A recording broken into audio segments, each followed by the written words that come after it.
President Putin held an emergency meeting with his advisors after the ruble crashed to a new all-time low. The Russian central bank has already announced that they will be increasing interest rates from 10% up to 20%. We are resolved to continue imposing massive costs on Russia. Costs that will further isolate Russia from the international financial system and our economies. In coordination with President Biden, President Macron, Bundeskanzler Scholz and Prime Minister Draghi, as well as Prime Minister Trudeau and Prime Minister Johnson, we considered a significant tightening of our international response. The European Union and its partners are working to cripple Putin's ability to finance his war machine. With the recent string of diplomatic expulsions, Russian banks are now facing an uncertain future. One of the country's central banks has been ordered not to use its international reserves for any other purposes than stabilizing prices or supporting economic growth until they are convinced it will have a lasting effect on finance markets both domestically and abroad, which could take months if not years.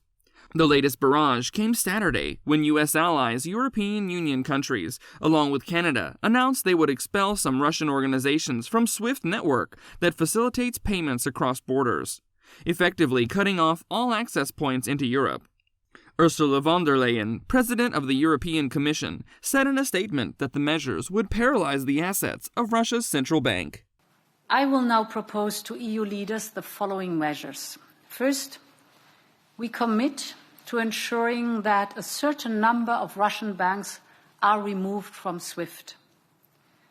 This will ensure that these banks are disconnected from the international financial system and harm their ability to operate globally.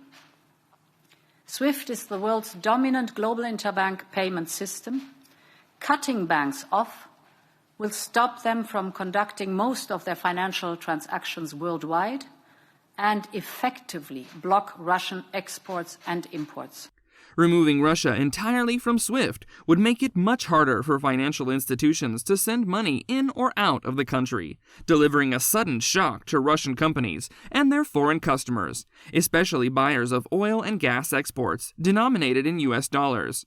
But targeting only certain Russian banks could allow payments to be made in exchange for Russian oil and gas exports.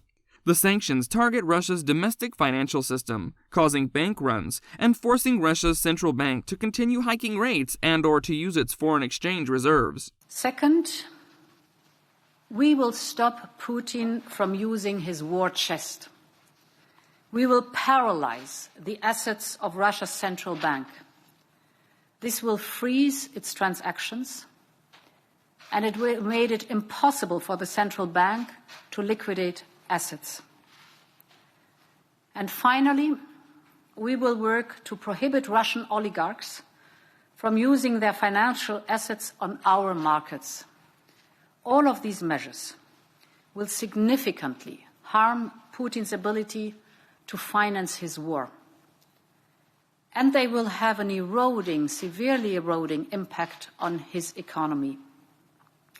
Putin embarked on a path aiming to destroy Ukraine. But what he's also doing, in fact, is destroying the future of his own country. Putin's government has spent the past 8 years preparing Russia for tough sanctions by building up a war chest of $630 billion in international reserves, including currencies and gold. But at least some of that financial firepower is now frozen, and his fortress economy is under unprecedented assault.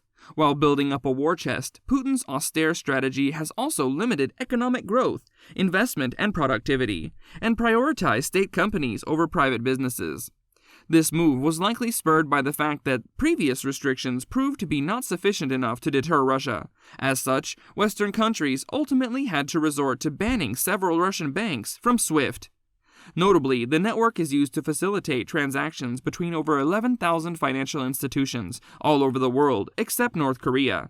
By disconnecting Russian banks from the global financial system, it will be difficult for the country to spend its $640 billion held in international reserves. Hedge fund billionaire Bill Ackman noted on Twitter the effect this could have on the Russian people, saying, "If I were Russian, I would take my money out now. Bank runs could begin in Russia on Monday." What about Bitcoin?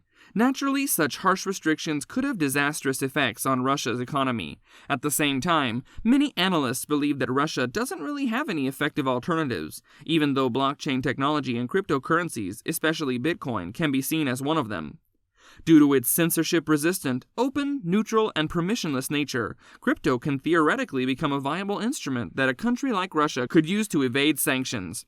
With Bitcoin, the country can keep participating in international trade as long as it finds partners willing to accept digital assets. Meanwhile, the country has already been working on various alternatives for some time, including the digital ruble, a central bank digital currency project that's currently in its pilot phase. If Russia chooses this route, it won't be the first nation adopting crypto to evade sanctions. Recent reports show that North Korea is already funding its nuclear and ballistics programs using crypto stolen by state-backed hackers. Iran has also used crypto to evade sanctions imposed on it by the United States. Sberbank and VTB, and prevent them from processing payments through the U.S. financial system. Russian state-owned companies will not be allowed to raise capital through U.S. markets. The sanctions cover nearly 80% of banking assets in Russia.